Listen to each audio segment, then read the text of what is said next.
Sending a patient back there knowing they're COVID positive is a big mistake. 14 presumptive cases of coronavirus in Louisiana. It was bizarre that the Rolls-Royce of nursing homes was not going to test everybody. It's a high level of concern right now. So you're basically sending Typhoid Mary to the nursing home to infect The other number of people. nursing home clusters of coronavirus in Louisiana has risen I don't today. know what to think. I don't know what to trust. This is terrible. I'm extremely upset. If he is infected, we might not see him again. This is a cluster that is extremely concerning. People all had to die. No, I don't think so. If anything, we have underreported COVID deaths in Jefferson Parish. I do believe the nursing homes were victims. Limit exposure to the most Cannot even lay their loved ones to rest. We have some nursing homes. Cases. Really, it's just looking for a button.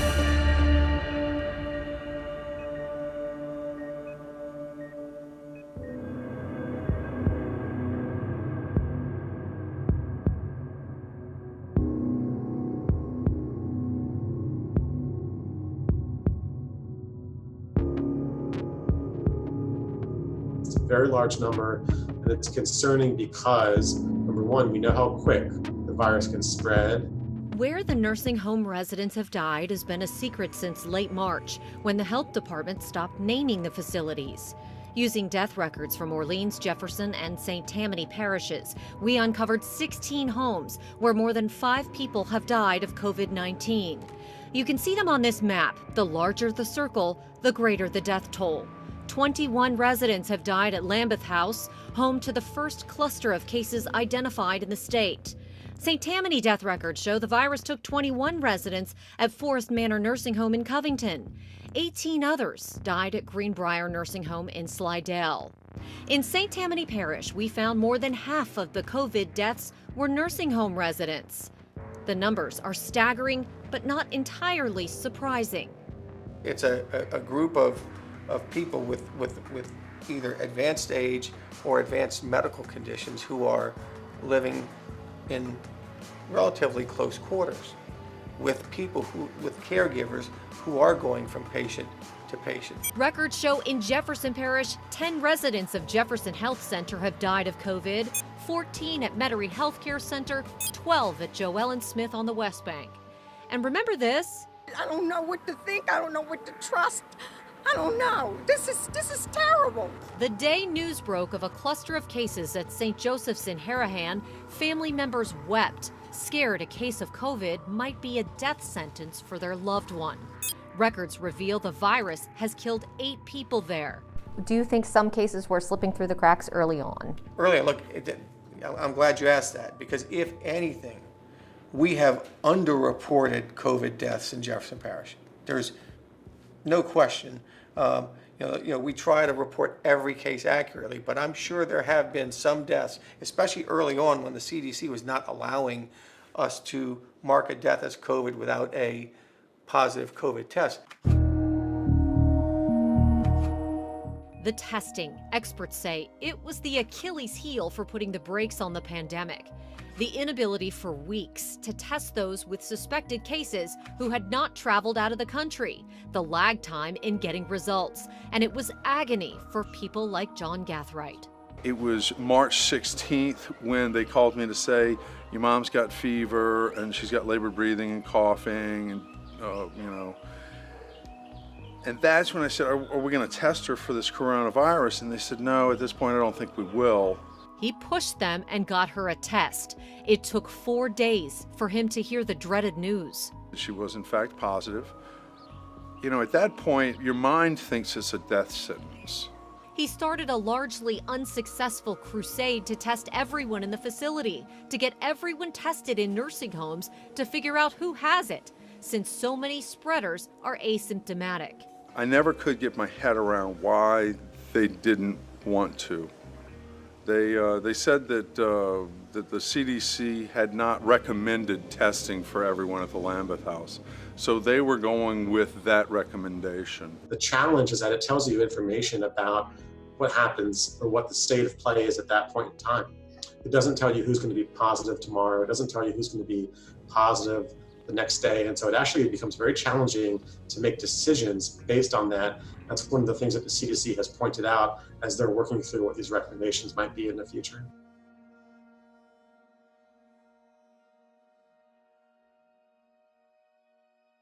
I connect dots. Dr. William LaCourte is a geriatric physician who's the medical director for several New Orleans area nursing homes. He says in early March, area hospitals hesitated to take nursing home patients suspected of having the virus. I remember one discussion I had with an ER doc. She said, don't admit this patient, he has COVID, send back to the nursing home.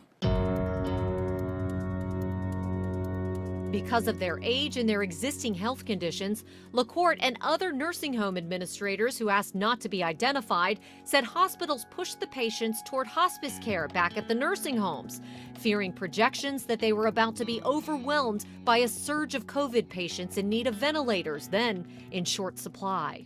So you're basically sending Typhoid Mary to the nursing home to infect other people. LaCourte says he thinks nursing homes are the victims, but could the nursing homes have done more to stop the spread? In examining federal documents called Medicare Infection Control Surveys, we found some red flags about some of the homes hit hardest by the virus.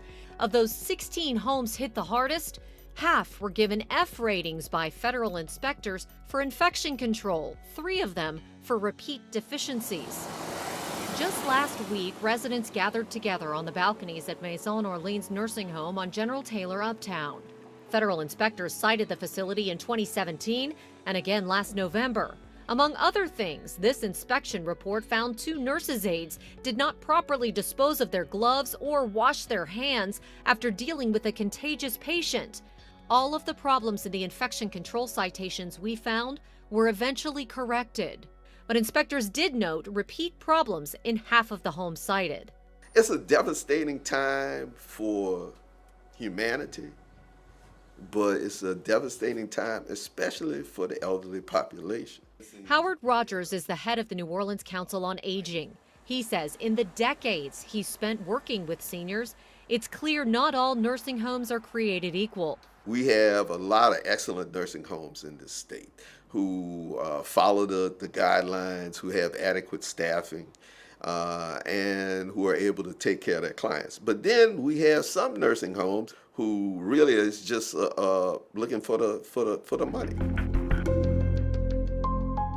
They're not really looking at what's happening with the clients themselves. They're places where Rogers says people can be forgotten, spending out their remaining years alone. And even if they're not, if family members want to visit or check on them right now, the coronavirus adds another layer of cruelty. They can't.